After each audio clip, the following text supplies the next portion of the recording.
Baik, Assalamualaikum warahmatullahi wabarakatuh. Perkenalkan, nama saya Rizky Ali Mustafa, NPM 2101012033 dari kelas G jurusan PAI. Baik, di sini saya ingin memaparkan atau memberikan hasil diskusi dari saya, yaitu tentang soal-soal yang Bapak berikan. Baik, yang pertama yaitu tentang soal yang pertama yaitu tentang menjelaskan secara kritis dan objektif latar belakang dan tujuan pembelajaran PKN di PT menurut pendapat Anda masing-masing. Baik, jawaban saya yaitu yang pertama itu kan tentang latar belakang pembelajaran PKN. Tentang latar belakang pembelajaran PKN itu dibagi beberapa. Yang pertama yaitu yang A, perubahan pendidikan ke masa depan. Agar bangsa Indonesia tidak tertinggal dari bangsa-bangsa lain, maka pendidikan nasional Indonesia perlu dikembangkan searah dengan perubahan pendidikan ke masa depan. Baik, yang kedua yaitu B, dinamika internasional bangsa Indonesia. Dalam kurun dasawarsa terakhir ini, Indonesia mengalami percepatan perubahan yang luar biasa. Misalnya loncatan demokratisasi, transparansi yang hampir membuat tak ada lagi batas kerahasiaan di negara kita. Bahkan untuk hal-hal yang seharusnya dirahasiakan, liberalisasi, kebersamaan dengan demokratisasi di bidang politik, melahirkan sistem multipartai yang cenderung tidak efektif. Pemilihan presiden dan wakil presiden secara langsung yang belum diimbangi kesiapan struktur sosial berupa kesiapan mental elit politik dan masyarakat yang kondusif bagi terciptanya demokrasi yang bermartabat. Kekuasaan DPR dan DPRD yang sangat kuat seringkali disalahgunakan sebagai ajang fair kekuatan politik yang terdampak timbulnya bertentangan suasana politik nasional dan hubungan eksekutif dan legislatif. Pengembangan ekonomi daerah berakses pada semakin bermunculnya daerah ekonomi otonomi khusus, pemekaran wilayah yang kadang tidak dilandasi asas kepentingan nasional sehingga sistem keternegaraan dan sistem pemerintahan. Baik, yang B yaitu tentang tujuan pembelajaran PKN.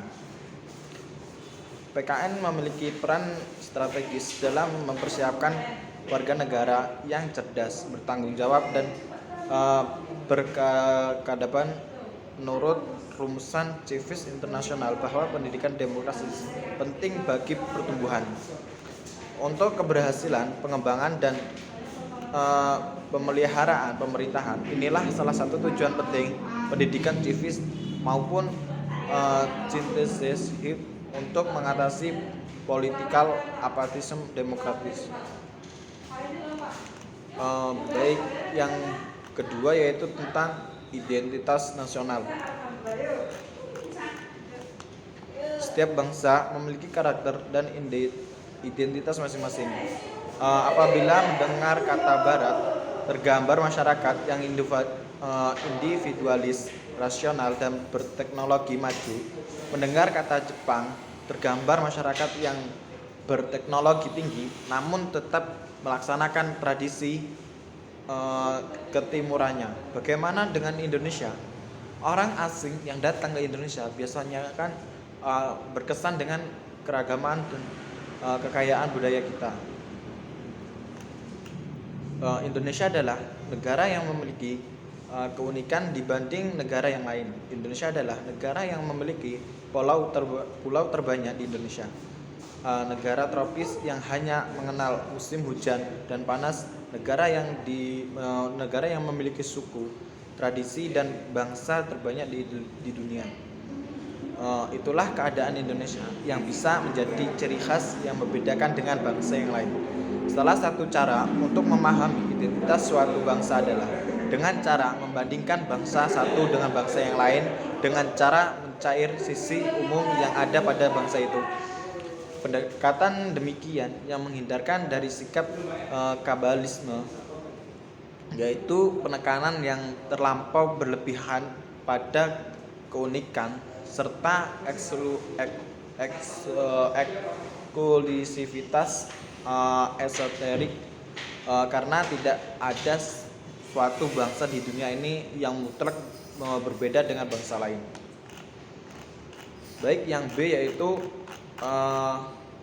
kelahiran paham nasionalisme.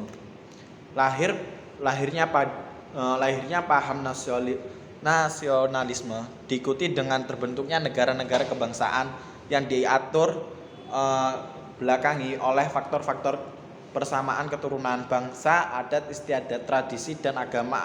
Akan tetapi, paham nasionalisme lebih menekan kemauan untuk hidup bersama dengan negara kebangsaan. Rakyat Amerika Serikat tidak menyatakan satu keturunan untuk membentuk suatu negara, sebab disadari bahwa penduduk AS terdiri dari berbagai suku, asal usul, adat istiadat, dan agama yang berbeda.